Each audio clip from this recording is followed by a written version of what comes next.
سلام خدمت دوستان. برای سپرده‌گذاری و دریافت سود در بانک واکیف میتونید از قسمت آل ترانزکشن وارد بشید و گزینه اکانتس رو بزنید و این قسمت تایم دپوزیت رو انتخاب کنید و سپس اوپن اکانت و مجدد این قسمت دپوزیت اکانت رو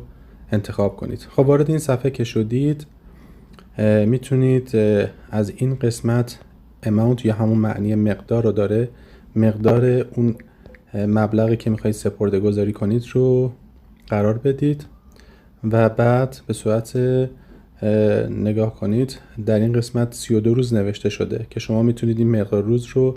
بالا پایینش کنید و مثلا 90 روزه کنید یا 180 روزه به صورت 6 ماهه بذارید. فقط اینو مد نظر داشته باشین که زمانی که تعداد روزها رو بیشتر میکنید از این طرف هم مقدار سود رو اگه دقت بکنید برای شما کم میکنه و خب این برای اینکه ریسک بانک برای سوددهی در مدت زمان طولانی تر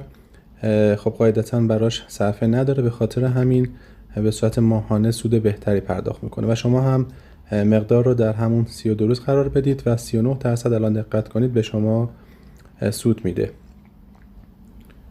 و در ادامه گزینه کانتینیو انتخاب بکنید و کانفرم کنید و مبلغ شما به مدت 32 روز بتونه سپرده بشه. متشکرم. خدا نگهدارتون.